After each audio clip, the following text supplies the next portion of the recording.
94th Infantry Division disbanded, December 8 to 31, 1942. December 8. The situation required that our CP be moved away from a small oak grove. On the night of December 8 to 9, it was moved back to the height of 108.8. I don't know which headquarters was located here a few weeks ago, or maybe it was just a communications position, or an artillery unit standing here. December 9. On December 9, a new commander was sent to us. I never understood why Oberst Steffler, as he introduced himself to us, should be here. In addition, it was unclear to me what functions the regimental headquarters was performing. The few remaining units were part of the Rhenish group. At that time, we were only performing administrative duties, which included providing food and ammunition, as well as searching for winter uniforms. I was glad when I learned that our comrades from the 16th Panzer Division helped our soldiers at the front with winter clothing. By jointly bearing the brunt of the defensive fighting at height 147.6, Cross's battle group established good relations with comrades from the 79th Motorized Regiment. And instead of feeling like a mere appendage, as had been the case in recent weeks with the other units to which they had been attached, our soldiers were now part of the same family. The fierce fighting in the defense, which broke out here and there on December 11, contributed especially to this. When the Russians succeeded in gaining an invective in a separate area, they were quickly knocked back by a counterattack. We all realized that if the enemy passed through us, he would roll from the north in an avalanche and pass the whole city. I accompanied our new commander, Colonel Steffler, as he visited the headquarters of his subordinate units to help him better assess the situation. We learned that 10 division headquarters officers, headed by General Pfeiffer, were to fly out of the encirclement to receive new assignments outside the cauldron. I realized that our division should transfer the remnants of its regiments and reinforcement units to other divisions, and that these officers would be able to do more for us, those remaining in the cauldron, while outside the cauldron. December 12. On December 12 and 13, we fought hard on the defensive. The rations were becoming more and more scarce. Our good fortune was that, as members of the Hot Truppen, we had horses, which were shared among all divisions. Horses became the main food for our soldiers. If we took prisoners, the soldiers first of all checked if the enemy had anything left to eat. December 14. Colonel Steffler disappeared from our headquarters as quickly as he appeared in it. He visited us for exactly 5 days. In his place remained the former commander of the 194th Anti-Tank Battalion, Major von Nordheim. He was given the task of liquidating the still existing 276th Grenadier Infantry Regiment and disbanding the regimental headquarters. Major von Nordheim was a conscripted from the reserves, a sociable man of about 50 years of age. Before being conscripted, he had been the director of the Man Factory in Nuremberg. Nordheim was an avid hunter and tried to pass the long evening hours by talking about his hunting adventures, which gave us a chance to forget for a while the desperate situation in which we found ourselves. December 16. On December 16, the air temperature again crossed the 0 degrees Celsius mark. However, in the evening of December 17, brutal frosts and hurricane icy winds came again. We already knew that the headquarters had to be disbanded by December 31, 1942. Major von Nordheim offered me a choice between the 24th and 16th Panzer Divisions. Without thinking long, I asked to go to the 16th Tank Division. There I could meet my old friends, the last remaining soldiers of my 7th Company. My request was granted, and I was issued the appropriate documents. Our staff tailor made me a hat and a pair of mittens out of a piece of sheepskin. Now at least my head and hands were warm. December 16 and 17 were again difficult days, both for the entire 79th Motorized Regiment and for the remnants of my company and my battalion. The enemy again, supported by artillery and tanks, tried to break through our defenses, but the Russian attack was repulsed with heavy losses. It was incredible how my comrades on the front line managed to hold on. The icy wind was hammering bits of ice through every gap in their uniforms. It was coming from the east at great speed, sweeping everything in its path across the steppe, which was bare at this time of year. We all tried to protect ourselves from it somehow. Even a wall made of snow protected us from the wind. No one left their shelters unless absolutely necessary. But if it was necessary, everyone tried to move twice as fast in order to get to the next spot that would give some protection from the weather. We were all happy when the wind died down after 4 days. On December 23, it snowed with no end in sight. December 24. The supply by our Luftwaffe was not established as reliably as we had hoped, and as we had been promised. Our food was constantly scarce, and our ammunition was getting scarcer and scarcer. We had to conserve these precious things as never before. I felt extremely fortunate that we still had horses. We were dividing them up fairly so that everyone would get something. Our supply chief tried to get extra food for Christmas Eve. Our comrades at the front on that day received a whole loaf of bread instead of the usual 200 grams. Additional portions of sausage were made from horse meat. There was also some red wine, but it was not enough for everyone. So in the field kitchens they prepared something like punch, so that everyone could have a portion of it. But more important than all this, each soldier was given 10 cigarettes. At night, we could hear the roar of the engines of our airplanes. The Russians, when they learned that our planes were dropping containers of food and ammunition at night, lit beacons just as our soldiers do. As a result, many such containers fell near the Ivan's positions or on no man's land. Each time it became a heavy loss for us. At 8 p.m., in accordance with Major von Nordheim's orders, the remnants of the regimental headquarters assembled in the largest room of the bunker. The Christmas tree was replaced by a pine branch. Where did they get it from? The soldiers' hoarse throats were singing the words of a song. Still Nacht, Heilige Nacht. Many of them suddenly had a lump in their throats. Major von Nordheim then addressed us. He emphasized the seriousness of our situation, the fact that all of us here in the East, far from home and from our relatives, are fighting for our people. He ended his speech with the words, "And last but not least, we must continue to do our duty as soldiers because we owe it to our fallen comrades." This speech was followed by the song, "O du Fröhlich." Then 10 comrades sang the song Standing Soldier on the Volga from Tsarevich. And at the end of the evening we sang the song O Tannenbaum. Then we all went to our hiding places. I could see from the faces of my comrades that their thoughts, like mine, were of home. Never in former years had we had to celebrate Christmas in such depressing surroundings. I was writing a letter to my dear little wife, and in doing so I tried to conceal my gloomy feelings, my uncertainty about what awaited us. They all have enough to worry about at home. Should I make it worse, even though I am living through the blackest of dark times? On all German radio programs, Christmas greetings could be relayed home from all fronts. One could hear the voices of comrades from northern Norway, Africa, and from here, from the cauldron of Stalingrad. The Reich Minister of Propaganda, Dr. Goebbels, on behalf of the homeland, made an address to the soldiers fighting at the front. For us, coming from Central Europe, all these distances on the map seemed enormous, and what difficulties with logistics we had to overcome here in Russia. We heard from one and another that tank formations of von Manstein's Army Group Dawn, were on their way here to unblock the cauldron from the southwest. This news gave us new strength, although we ourselves knew how difficult it would be to push forward after these heavy snowfalls. Still, we were confident that our command would not leave us in distress. On December 24, it snowed so much all day that it was hard to see what was going on 10 meters away from you. Where does this disgusting substance come from?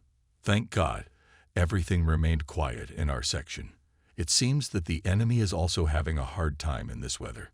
December 25. We were wrong about the Ivans. At exactly 05:00 on December 25, we were awakened by the loud sounds of battle. The thunder of cannon shots, the howling of Stalin's organs, the explosions of howitzer shells, as it seemed to me, quite near, on the left flank of the combat group, Rhenish. Now it was possible to hear, and the rumble of tank gunshots. In our headquarters immediately announced the alarm.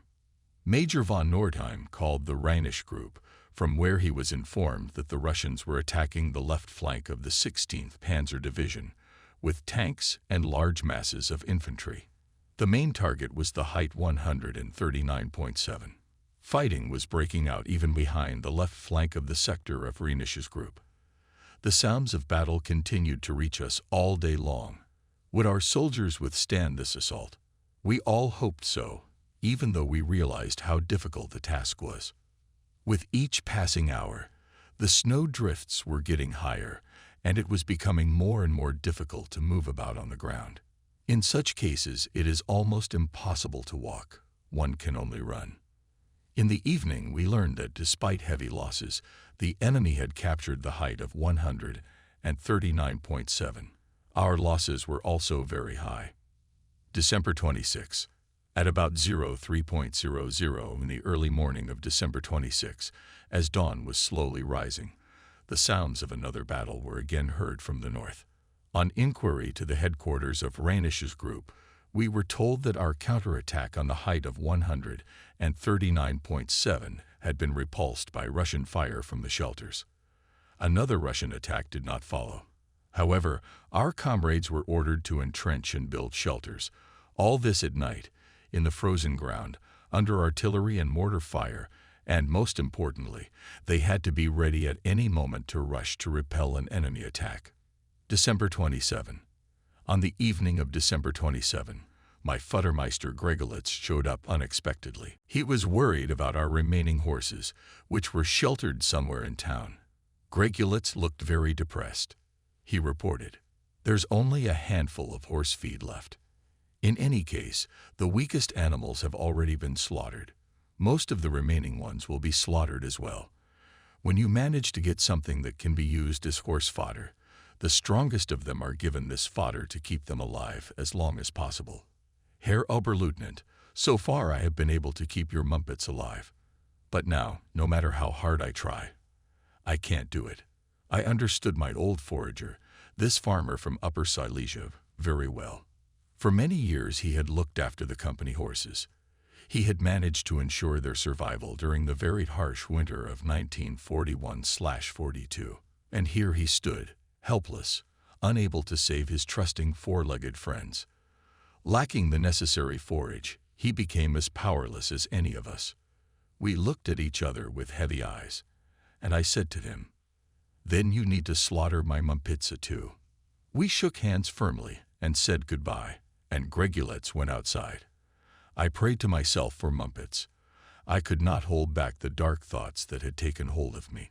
My riding horse Mumpitz would remain in my memory as stubborn, full of life, and a source of anxiety. He was a knave in the horse tribe. December 28. Unless something unforeseen happens, I will be back in my company in 3 days.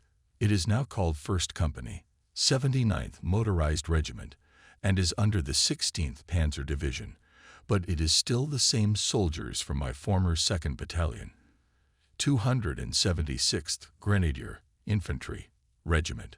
Only a Hauptfeldwebel from the former 1st Company of the 79th Motorized Regiment with a transport has been added to us. He is in charge of supplying the soldiers. Major von Nordheim suggested that we spend the rest of the year together with him, as our 276th Grenadier Regiment would cease to exist on January 1, 1943. Our headquarters will be divided. Officers and soldiers will be scattered among the headquarters and departments of the 16th and 24th Panzer Divisions. Through a messenger, I received a message from Gregulitz that my riding horse had fallen the same night it was decided to be slaughtered. I did not know whether it was a lie to save me, for Gregulitz knew how attached I was to my Mumpits. December 31. On December 31, the last day of this significant year for us, it stopped snowing altogether. The regimental kitchen cook somehow managed to get some horse meat in excess of the norm, and the regimental treasurer managed to get some alcohol. So with tea and a shot of alcohol at midnight, we entered the new year. We were Major von Nordheim, Oberleutnant Kells, Obersalmeister Knapp, Lieutenant Hoffmann, Oberleutnant Forch, and myself. the youngest of those gathered. We were all full of anxiety, but nevertheless felt calm and faithful. In a few hours we were to part from each other, as each of us had a new assignment. No one knew when we would have to see each other again, or if we would have to see each other at all. Late in the evening we came together for a frank conversation. Before I went back to my company, I gave my report to Major von Nordheim and bade farewell to the few remaining comrades from headquarters who were also in readiness to go, according to assignments, to other units. My winter outfit was not suitable for the front line. I had no winter shoes, only my usual bone bowls, army boots, summer breeches, and an ordinary tunic, and under that, a shirt, pants, and pullover, a pair of woolen socks, an ordinary warm overcoat, a sheepskin cap, and mittens made of the same. In my camping bag I had shaving and washing supplies, and that was all I had at my disposal. Remains of the 276th Grenadier Infantry Regiment, now part of the 1st Battalion, 79th Panzer Grenadier Motorized Regiment. January 1 to 17, 1943. January 1. As I waded through the snowdrifts, I was tired and sweaty. I almost didn't feel cold, probably because it was not very cold, and there was no wind at all. If the temperature drops below 20 degrees Celsius, you can hardly tell whether it is 20 degrees or 40 degrees. All you can say is that you are bloody cold. My destination was the CP of the Cross Combat Group, which was to be located somewhere in the lowlands near Orlovka, south of height 147.6. All remaining units of the former 276th Grenadier Infantry Regiment were placed under the command of Hauptmann Kraus. Our commander was Oberst Reinisch of the 79th Motorized Regiment. When I reached the lowland at Orlovka, I had to ask several more times how to find Hauptmann Kraus. In that lowland, which had been forming and growing deeper for thousands of years, and from which several side branches led off, shelters like swallows' nests were clustered side by side on its slopes. Depending on the location of the slope, the shelters were sometimes higher and sometimes lower down the slope. Some were set up right along the path, while others had to be reached by climbing steps. I had to be careful as I walked along the slippery path. The many feet that had traversed it over the days had made its surface as smooth as glass. Hauptmann Kraus was already aware of my arrival. He and Lieutenant Gerlasch greeted me with serious faces, but very warmly. Kraus and I had known each other well since our first meeting after the Polish campaign, when we had both been assigned from the 21st to the 94th Infantry Division at Königsbreck near Dresden. There on the range, the new unit was then in the process of forming. Well, here you are at last. How are you, Mr. Hull? It's all right, Herr Hauptmann, as far as circumstances go. I wish they were doing better. Well, we've had it no better here. Constant casualties, very poor rations, not enough ammunition. We have to economize. And then there's the damn cold. That makes me uneasy too, Herr Hauptmann. Look at my uniform. This outfit will make me a very attractive target for the enemy on the front lines. You're right about that. Fortunately, we still have some winter clothing left, which was given to us from the 16th Panzer Division. Herr Gerlach, please see to it that Herr Hull gets what he needs. Let's look at the situation on the map. We are on the right flank of the 79th Motorized Regiment. On our left is the old 1st Battalion of this regiment under the command of Major Voth, to which we now belong. However, according to the order, we are now considered a combat group, and until specifically ordered, we report directly to the regimental command. This means that our soldiers will stay with us, as we know them better. To our right is the left flank of the 24th Panzer Division. Our immediate neighbor here is the Luftwaffe Battalion of Hauptmann Matto. Further into the positions were our comrades from the 267th Grenadier Infantry Regiment, which had been transferred to the 24th Armored Division. Here, too, there were no changes with the personnel. By the way, the Luftwaffe soldiers proved that you can rely on them. They actively participated in defensive battles, repelling enemy strikes for the last few days. In the evening after supper, you may go with the lieutenant and rejoin your company. Augst will familiarize you in more detail with the situation in the front line. Today, he and his men have had another difficult day. Early in the morning, the Ivans again attacked the height of 147.6, which is now constantly exposed to artillery strikes. Nevertheless, the men of Voth's battalion repulsed the attack, and we were already in the full sense of the word preparing to act in an emergency situation. I understand something happened at the front while I was on my way here. The wind carried the sounds of battle from the west, but it didn't seem to me that anything serious had happened there. You will soon realize for yourself that deep snow muffles the sounds of rips.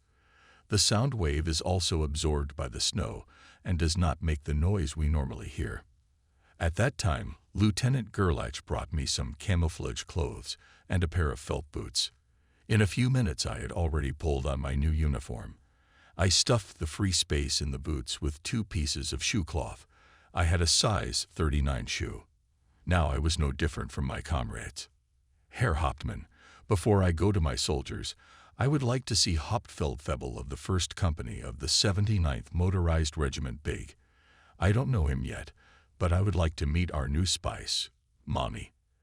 Yeah, do me a favor. I already know him. He's a very meticulous man. I exchanged a few words with Lieutenant Gerlach and asked him to show me where I could find my new Hauptfeldwebel. As I left the shelter, I could clearly hear the sounds of shell bursts. They were coming from the northwest direction. The room occupied by Hauptfeldwebel Big and his few subordinates was almost no different from any other hiding place. For the most part, they were 2 by 3 meters in size, but occasionally, albeit quite rarely, they were larger. The shelters were dug into the clay slopes of the gully. In this way, it was possible to save construction materials, which was important when wood was scarce. The upper covering, which replaced the ceiling, was most often built of railroad ties. The ceiling was reinforced with earth from excavation works. The front wall was made of planks, and the side and back walls were, so to speak, the natural material of the girder slope, a clay soil. Along the walls were double-board bunks for sleeping and a sort of hearth. It was impossible to live here without heating the premises, and necessity, as we know, has always been the mother of invention. I greeted Big and introduced myself as the new company commander. Being only 169 centimeters tall, I looked dwarfed by my spiss, who was a full head taller than me. When he answered my questions, I knew from his accent that I was dealing with a native of the Sauerland Mountains, low mountains southeast of the Ruhr. Ed, how many of our men are in the trench at the moment? I asked a clarifying question. Lieutenant Augst, and with him 48 soldiers and non-commissioned officers. Have we received any refills in the last few days? Herr Oberleutnant, soldiers are constantly coming and going.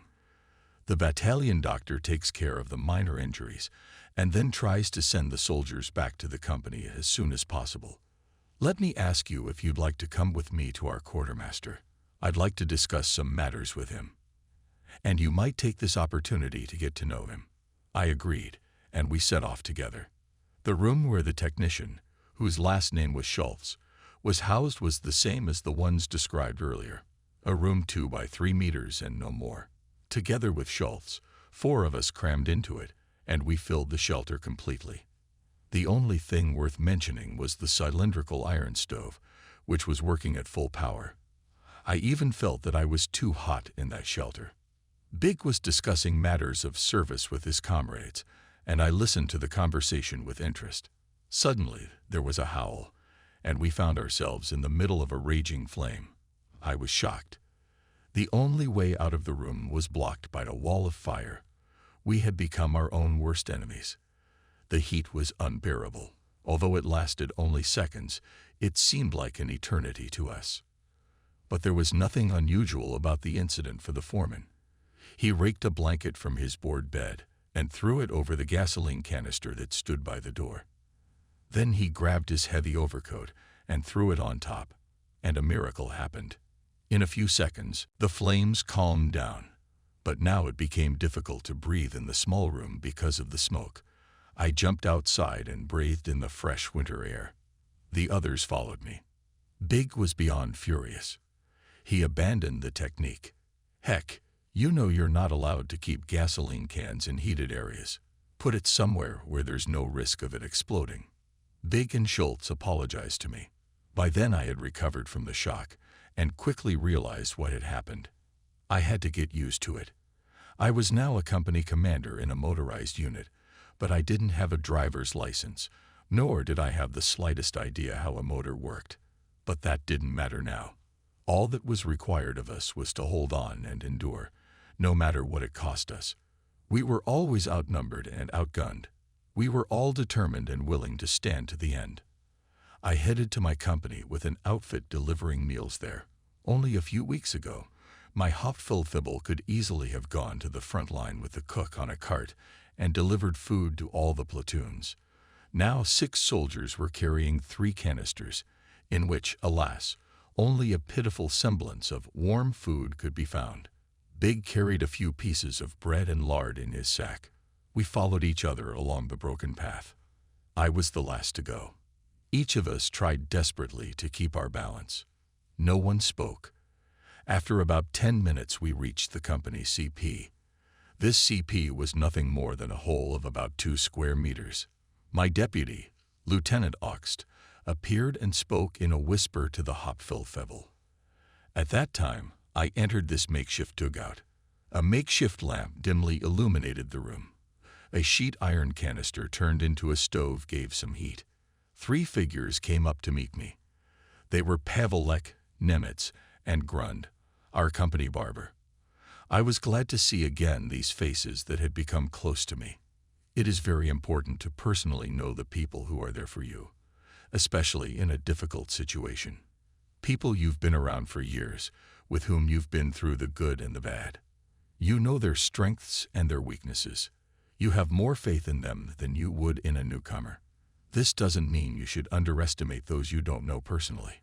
It's just a tried and true and universally recognized fact. I shook hands with all 3 of them and asked Pavelek, "Zhushko, what are you doing here? I thought you, as a happy husband, were home long ago." The old warhorse grimly replied, "That would have been fine, but it didn't happen. I reached Kalach on dawn, from where I was supposed to get home by train. But there suddenly, it was as if the devil had been let loose. Apparently the Russians had broken through the Romanian positions, and soon the Romanians were already on the bridge over the Don. Idiots, they acted as if they were rear guards. One says, 'But forward.' The other, 'Whoa.' If there had been regular troops like us, things would have been very different.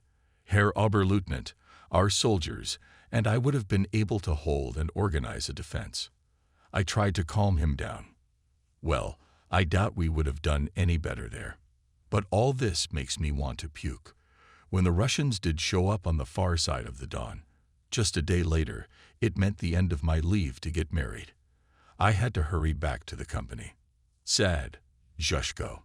But why didn't you think of the airfield? You know all the tricks." "No, I didn't even think about it." I was very saddened by his bad luck. Nevertheless, I was glad to have him by my side again. "So, our Figaro, how long have you been here at the front?" "It's been 3 weeks. As Herr Oberleutnant knows, everyone is useful at the front. Herr Lieutenant Ox used me as a messenger to company headquarters after Oberleutnant Willman was killed. Nemitz, who's still here from our old crowd. We still have 8 soldiers left from our company in total, with the rest from the battalion, 24 men. Others came to us from other units. They are mostly headquarters soldiers, artillerymen, communications officers, truck drivers, etc. Their infantry training is minimal, but they do their duty honestly and do not complain. We even have non-commissioned officers who have to go on guard duty as sentries. Yes, rank doesn't really mean much now. Every soldier has learned that he must fulfill his duty to his nation and to the fatherland." At this time, Lieutenant Oxt entered, bringing with him an invisible wall of icy cold. He quickly closed the entrance behind him, walked over to the fire, and began to warm his hands. Dan Frost hits even through the mittens. Guten Abend, Herr Oberleutnant. I'm glad you're here. We can use every soldier here at the front. This morning, hell opened up again on our left, at Voth's battalion. It was hot at 147.6. We all prepared you to move for a counterattack, but our comrades from Voda battalion managed to show themselves.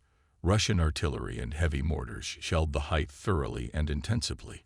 Even we were hit by untargeted mortar fire all day long. We are fortunate that these nights have been perfectly calm, although we have to be constantly on our guard. Lieutenant Oxt was about my build, maybe even a little shorter than me. With his black hair and dark eyes, he could easily have been a Southerner. But when he spoke a few words, his dialect made him sound like a native of Saxony. He found common ground with the Silesians, and was an amiable officer who could be relied upon. Herr Oxt, when you go into position later, I would like you to briefly bring me up to speed. Before the first light of morning, I would like to be in full possession of the painting. Now that I am staying here, I would like to ask you where you intend to take up your positions. I believe it's on the right flank of Hauptmann Mato's battle group. There are new recruits fighting there. I'd like to take them under my wing, since they have no combat experience. I'll be with Feldfebel Kupal. Oak, I agree with that, since you know better than I do what is needed on the front lines. By the way, if you are not already aware, I inform you that we have a direct connection with Hauptmann Kraus and Oberst Rheinisch. Even the most remote posts have a telephone line, so that we can raise the alarm if something happens.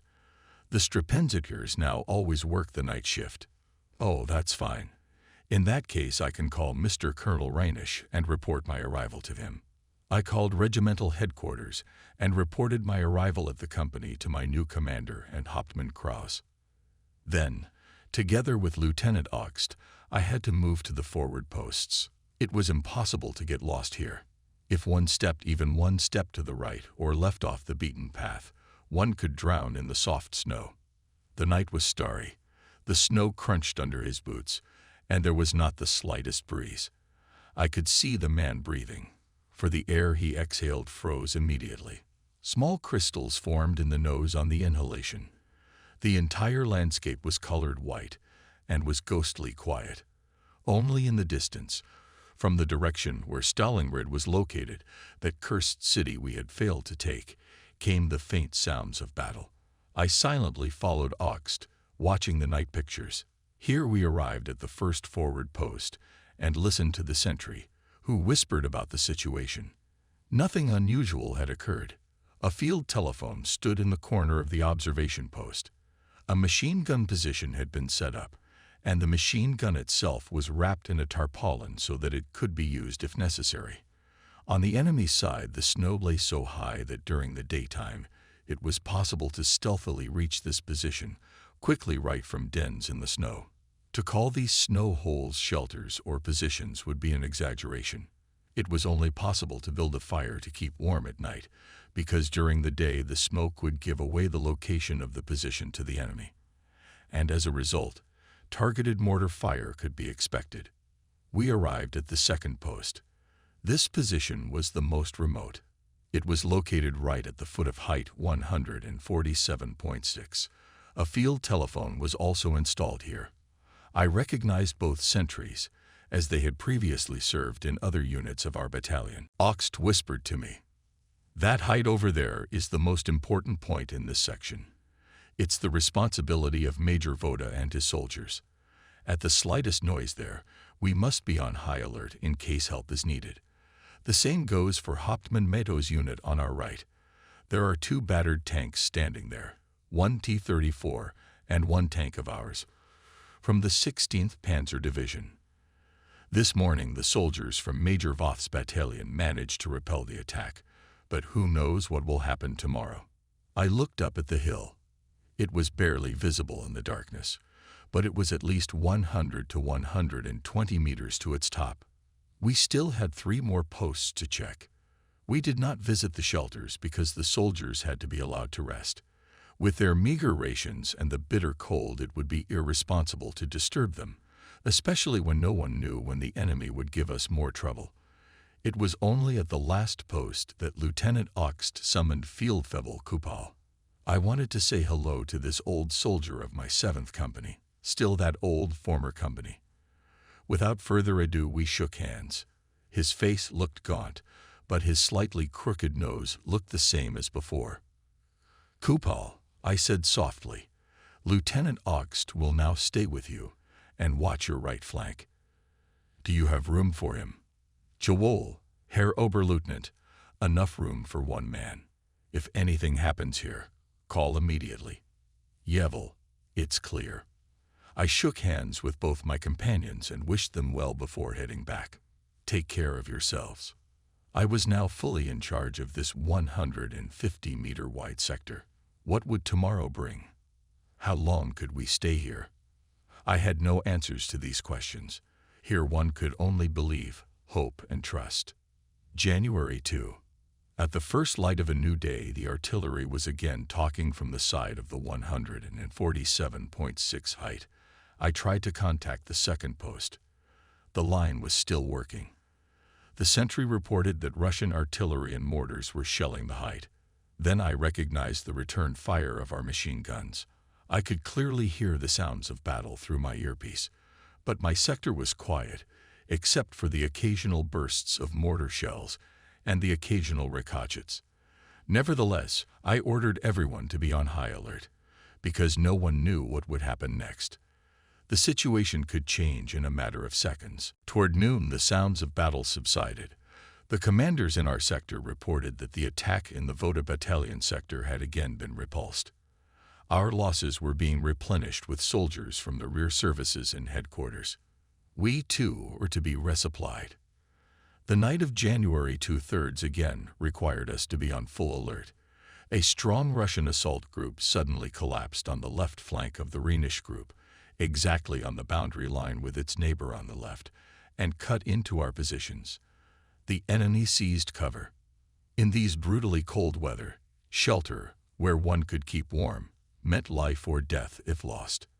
Battles in winter were fought with particular ferocity. Otherwise, who would want to be without shelter at temperatures that could be compared to a home freezer? January 3. As our comrades had failed to recapture their bunker during the night, I had no doubt that they would try to do so the next night. We could no longer afford to attack during the day, for we had too few heavy weapons and were extremely short of ammunition. Our condition was also affected by the scarcity of our food rations. We were therefore left to bury ourselves in our positions as deeply as possible, to let the enemy close in, and to hold on as best we could. But if cover was lost, none of the above helped. We had to attack, and we had to attack unexpectedly by rushing at night. I was not mistaken. On the night of January 3-4, the target of our comrades' attack on the left was a shelter, and it was repulsed. Another damned bloody problem. January 4. On the night of January 4-5, we again had to be on maximum alert. Fighting broke out on our left, northwest of us, behind height 147.6. The Ivans were now clearly trying to retake cover. I went with Nemitz to the advanced post. When sparks of flame flickered into the sky in the west, they illuminated the whole hill for a few seconds. We had to be on our guard, for the enemy could easily try to cut into our positions if he realized that we were distracted by the sounds of battle. At night, well-camouflaged soldiers are difficult to distinguish, especially if the night silence is broken by machine gun bursts and rifle shots. We tried to light fires as little as possible. The sentries were also ordered to be careful. After a while, I went to inspect my right flank. There I met Lieutenant Oxt, who was talking to our neighbor on the right, Hauptmann Matto. That's how we got to know each other. His station was also quiet so far. Nevertheless there, like us, everyone was in readiness to rush into battle at any time on the alert. On the way back to my CP, I could still hear the fierce firing of machine guns and rifles on both sides, as well as the short ripple of hand grenade explosions. The battle was still in full swing. I wanted to believe that our soldiers would prevail. January 5. On January 5, the bad news reached us that the shelter for which we had been fighting so hotly had finally been lost. For us, this meant that the Russians on the northwest side of the 147.6 height were a little closer as a result. The repeated blows on this height made us realize clearly that in the very near future it would be our turn. We received the promised reinforcements of soldiers who had previously served in the wagons, headquarters, and other rear units. It was literally the last recruitment. Feldfebeli, Vomistrov, non-commissioned officers, Ober-Efreietel, and Efreietel from all units. Thus it became clear that now the army had only one task: to hold out to the last man. Suddenly my company roster was filled with representatives of services that had never been scheduled here in peacetime. This addition undoubtedly brought with it some problems. The first priority was to urgently build shelters for the new arrivals. They had to be set up in places behind the front line so that the enemy could not observe them. Time was running out. The shelters had to be completed while we still occupied the 147.6 height. If this hill was lost, then even during the day all we could count on was constant enemy fire. My comrades understood this and worked non-stop in shifts. In addition, new positions were equipped in the front line. However, they were only snow walls, providing protection only from enemy observation. Those who did not work were sent back to the shelters in the gully. As the ground froze deeply and the physical condition of the soldiers was increasingly deteriorating, construction work progressed with difficulty. Anything that could be used as building material was used. The soldiers behaved impeccably. They understood the gravity of the situation and worked with grim faces and empty stomachs. Rank did not matter. Everyone was vigorously at work, for this terrible cold was the worst of enemies. Surveillance posts were reinforced and rest times for soldiers were reduced. January 6. On January 6, the Russians tried to capture the height of 147.6. They succeeded in breaking through our front on this section. We were in a state of maximum readiness to counterattack, but my neighbor on the left, Oberleutnant Kort, managed to eliminate the enemy breakthrough in his section. He himself was killed in hand-to-hand combat with the Russians. Nevertheless, the height remained in our hands. We were lucky again. We devoted almost all our time to building shelters. We knew little about the general situation in which the army found itself, but I was sure that our comrades in Stalingrad and on the other fronts had it no easier, because the cold was the same everywhere. Hauptmann Kraus told me that the Volga had frozen over, and the Russians were now ferrying their troops and equipment right across the ice. This was unpleasant news for us. But we were only soldiers who had to obey orders. We had to do our duty, to be faithful to our oath to the Führer, to the nation, and to the Vaterland. No one asked if it was the right thing to do. We believed that we were defending our people against the doctrine of Bolshevism, which threatened the entire free world. Did not the British and Americans bitterly regret afterward, and more than once, that they had sided with these Reds? I mentally went back to the saying of Frederick Q the Great: "It doesn't matter if I live, it only matters that I do my duty well." And that was exactly what we, the soldiers of the 6th Army, did. It did not matter whether we were from the north, south, west, or east of our homeland, whether we were from Prussia, Bavaria, Swabia, Saxony, South Germany, or Austria. No one asked where our soldierly destiny was to take us. All our destinies were in the hands of God. January 9. It's about to be January 10th. It's almost midnight.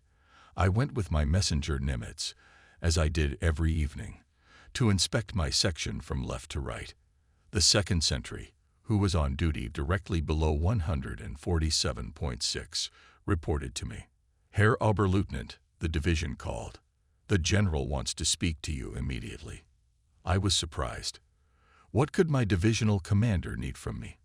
I had not had the opportunity to get to know him personally until then. After hearing several times, one moment, connecting, the other end chimed in. "Andron's here." "This is Oberleutnant Hole, commander of the 1st Company," 79th Motorized Regiment. I've been ordered to call you, Herr General. Yes, that's right. My dear Hole, I am pleased to be able to announce your promotion to the rank of Hauptmann. You were promoted to this rank by Colonel General Paulus on January 1, 1943. Congratulations, and I wish you always good luck as a soldier. I was stunned for a few seconds, and then I answered, Thank you humbly. Herr General, what was it? A dream or reality after all? Nemitz asked. What is it, Herr Oberleutnant? What a misfortune, Nemitz. I've just been promoted to Hauptmann. Wonderful. Congratulations. His gaunt face glowed with genuine joy. The sentry, one of the few remaining Silesians in my company, joined in the congratulations. We moved on. I thought about this sudden promotion that had caught me in a forward position. It must have been organized by my former regimental commander, Colonel Gross, his adjutant, Oberleutnant Kells, as well as Cross, who commanded the units in our section, were promoted to the rank of Hauptmann on December 1, 1942. I was the last of the old company commanders in the regiment. By order of the Führer, an extraordinary promotion could only follow when the rank was given after a particularly long period of delay in production. This could be the only explanation. Nemitz made sure that the other sentries also heard the news. Wherever I appeared, I had to shake hands with the soldiers who congratulated me. Although I was pleased, the brutal, unrelenting reality brought me back to reality. What did the ranks matter now? Everything now depended on the personal qualities of each of us, on whether he had enough will to hold on to the end. In our hiding place, Pavelik suddenly asked me, Herr Hauptmann, where will you now get 2 pins on your epaulets so that everyone can see your rank? Zushko, it doesn't matter now. We'll have more time to take care of it. Colonel Reinisch called. He and my comrade Hauptmann Kraus congratulated me. Kraus also informed me that he had 2 pins for my epaulets and that the messenger Merrick would deliver them to me at the first opportunity. I thanked him for this courtesy. January 10. On January 10, the Russians opened hurricane fire at about 10 o'clock. We feared the worst. Regardless of the direction, the sounds of battle could be heard from everywhere. The main blow, as it turned out, was struck at the site of our division.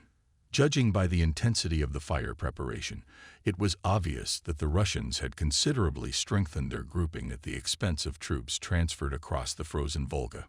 The first Russian attack was stopped not far from the front line. We had to defend ourselves with machine guns and rifles only. A few volleys of our artillery were aimed and helped us a lot. After a brief respite, the Ivans again attempted to reach their goal. And again they were repulsed. My comrades fought with a tenacity that they did not seem to expect of themselves. But what choice did we have? To be taken prisoner? To those Bolsheviks? Never. Our losses were high, though mostly wounded. When it got quieter, those who could not move on their own were taken to the rear. I didn't know where our field hospital was or what served as it. Our doctors must have had their hands full. Did they have enough medicine? The smaller the size of the cauldron became, the more difficult it was for the rear units. But those of us who fought here on the front line knew almost nothing about it. We were fortunate in that we got men from the rear units. They replaced the dead fighters. Now our nucleus was a few men with combat experience. They served as a cementing force and an example for the newcomers. Naturally, soldiers' language is harsh and even cruel, and every day we listened to numerous complaints, but they were expressed frankly without attempts at rebellion. Even I allowed myself a coarse soldier's swearing, some of the jargon of my fellow countrymen. It served as a kind of safety valve, preventing us from simply going mad. It was a powerless anger at what was coming at us and what we couldn't do anything about. Day by day, the rear supply worsened.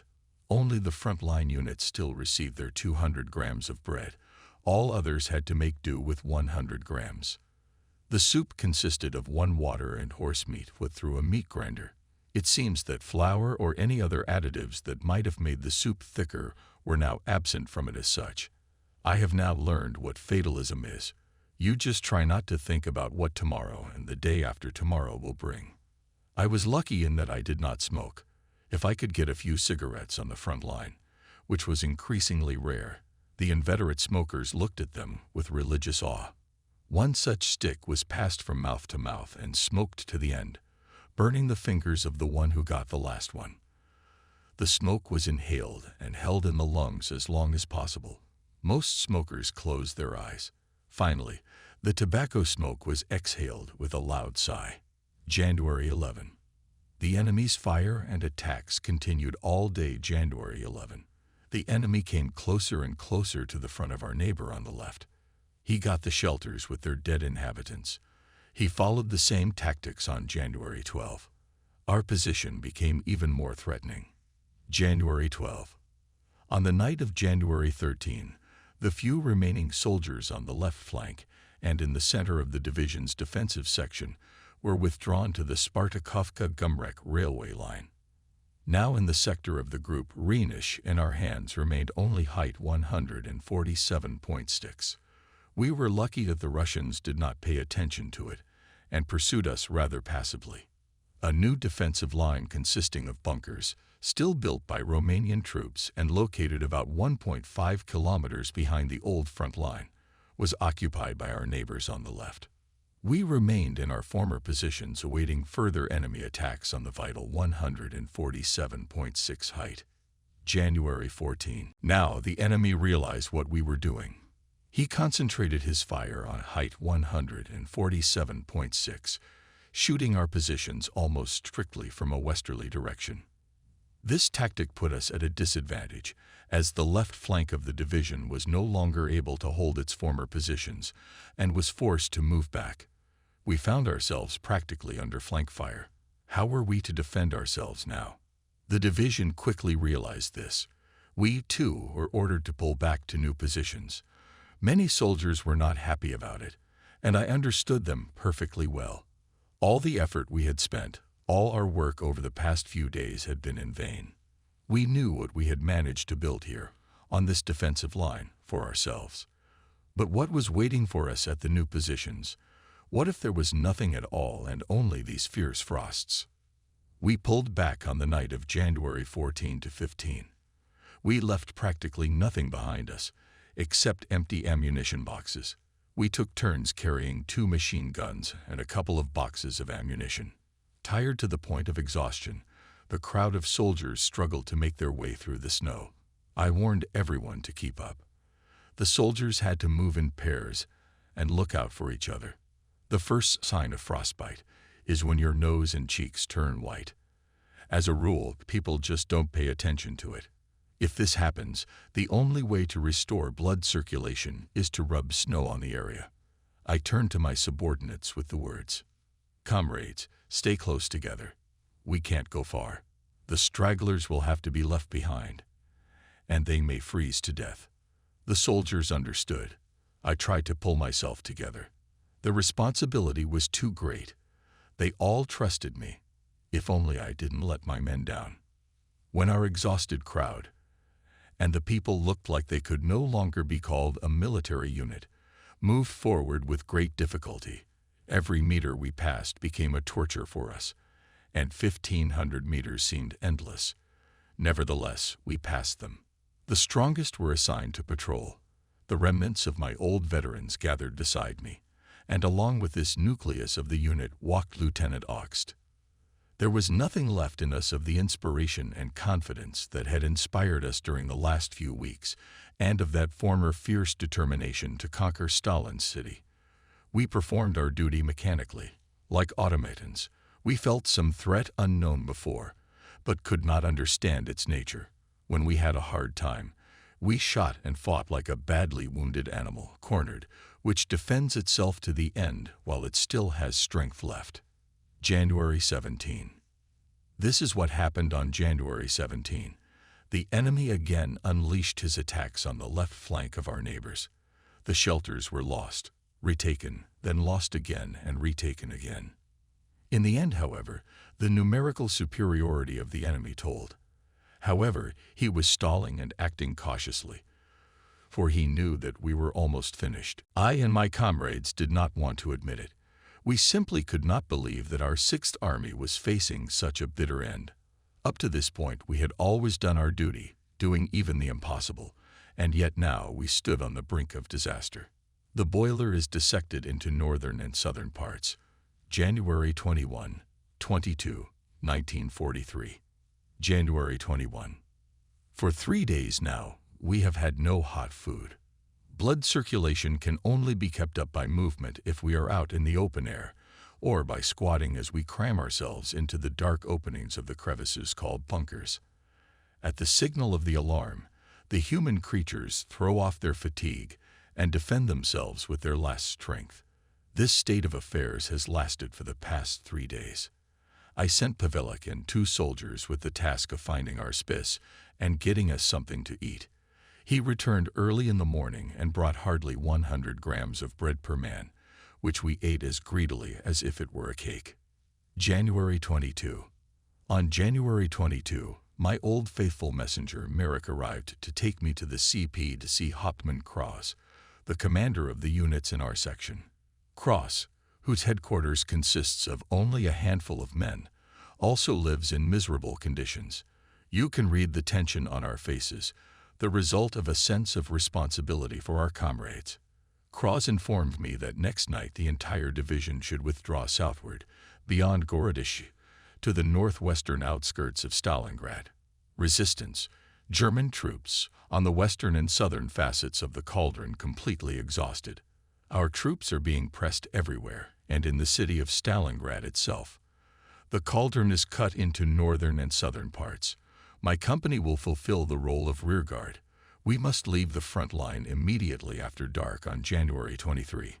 On the map, Hauptmann Kraus showed me the position we should take. It was located in a gully near Orlovka, just where the new defensive line, which stretches from east to west, makes a loop to the south at almost a right angle, and then continues along the western edge of the city. I learned that on January 10, the ultimatum to surrender our army expired, because the army command did not respond to it. Surrender and captivity meant something completely new to us. We had never allowed ourselves to even think about it, let alone talk about it.